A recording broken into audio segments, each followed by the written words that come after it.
Hey Casper fam, today we're diving into my 10th favorite gambit for Blitz, part of my top 10 successful gambits for Blitz chess series. Let's get into it. Gambit number 10 in no particular order. The Williams Gambit. Before I play a live game, let me show you how this goes. You want to start with the birds opening with pawn to f4, and oftentimes you're going to see most of your opponents responding with d5 since they can't play pawn to e5 due to pawn takes, right?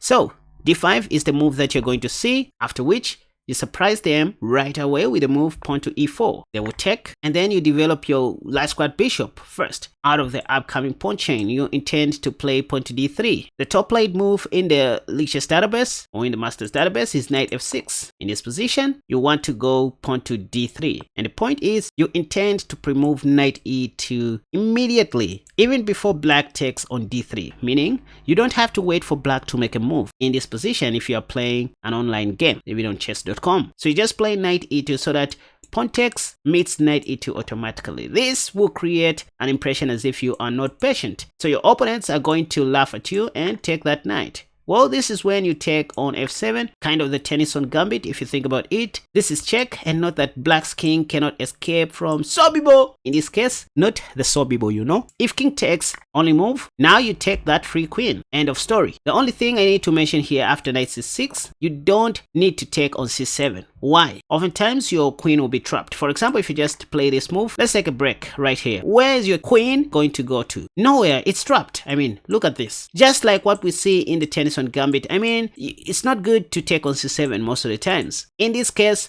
black can just play knight d5 and your queen is gone, just like that. Once again, it can't escape from Sobibo. So this is where wisdom calls. Knight c6 should be met with queen d3 or something like that. And then you continue playing chess. You're going to take this pawn. You're going to start developing all your pieces. So piece development is the key. That's tip number 1. Tip number 2, exchange bigger pieces, but not pawns. Keep pawns for the end game. So you start trading knights versus knight, bishop versus bishop, rook versus rook, until you remain with very few pieces on the board. So if I look at this position, the end game should be queen versus rook and bishop and some pawns, or queen versus rook and knight. At worst, you want to allow queen versus a pair of rooks, which in most cases turns out to be a draw. So if anything, you want to exchange all the bigger pieces, especially the rooks, out of the game, so that black remains with at least 2 minor pieces versus your queen.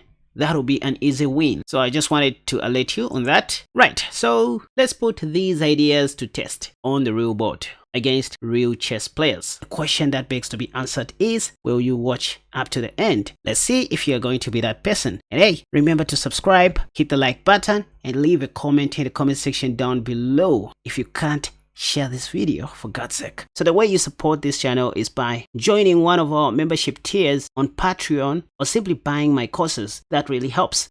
F4.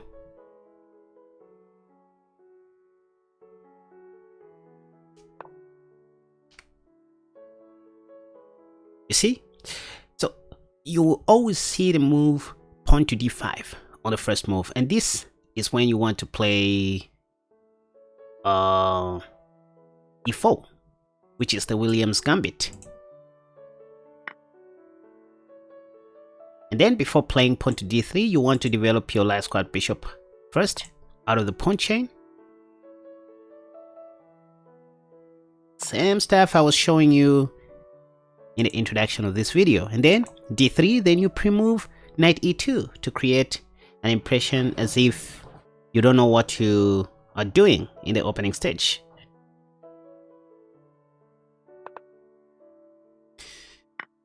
Okay, I was expecting that my opponent was going to play something like bishop g4, or I mean, just taking, you know what I mean. So this is slightly different, but I can just castle short still, because I still have that tactic which I showed you in the intro. You see, this guy is a 2171 rated player, yet they can't figure out this thing. Anyway, I still have to work for my meal, I should mention. This can be tricky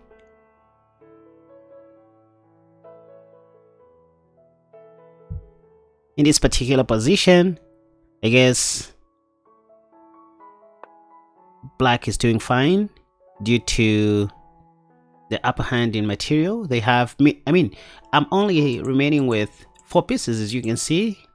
Black has how many pieces? 1 2 3 4 5 6 6 pieces against 4 pieces, so black should be doing great. But you know, most people are not just good defenders.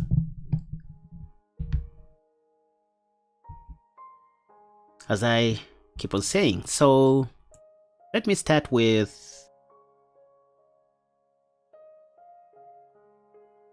c3. Why c3? I guess black wants to play bishop g7. That's why c3 will kind of make that, yep, that bishop look stupid. So let's take.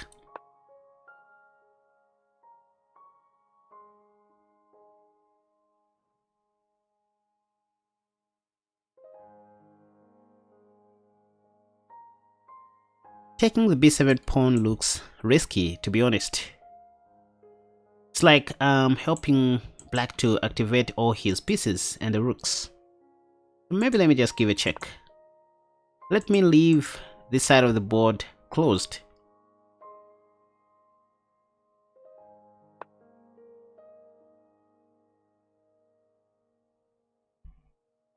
Once again, this is a chess series about gambits.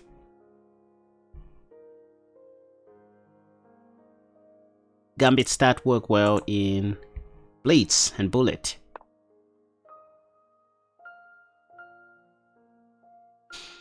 Let me place my knight either on e5 or on g5. That'll be great. Yeah, like here. Thanks to my opponent for donating 1 piece back. Okay, so I can take back.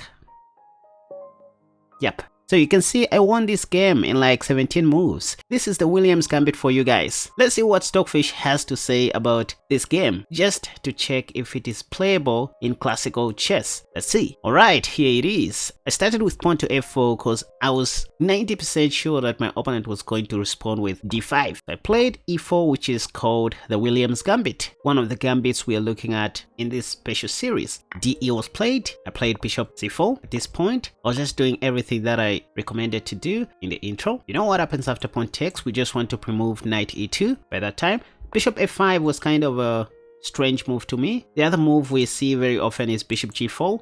But anyway, I just played knight e2 since I already pre-moved this, remember? At this point, Stockfish is like, it's not much of a stretch. Position is just like negative 1.7 in favor of black. It's like black is already up by 2 pawns or 1.5 a pawn. That's what Stockfish means by that. Pawn takes happened, then I castled short. Maybe if I was playing this in a rapid match or in a serious tournament match, I would have considered playing knight g3. That was going to come with an attack, and after bishop g4, perhaps I was just going to exchange queens by taking on d3 with my queen, like that. But I decided to castle short in an effort to win the black queen like that. Still, Stockfish thinks black is up by 2 pawns. That's the evaluation there, negative 2.1. They took my rook and I took back. I'm 100% sure that this position is very much holdable with black. If you give any chess master the black pieces, I guess they can be able to convert. See that black has 6 pieces, white has 4. In other words, black has a rook and a bishop for a queen. That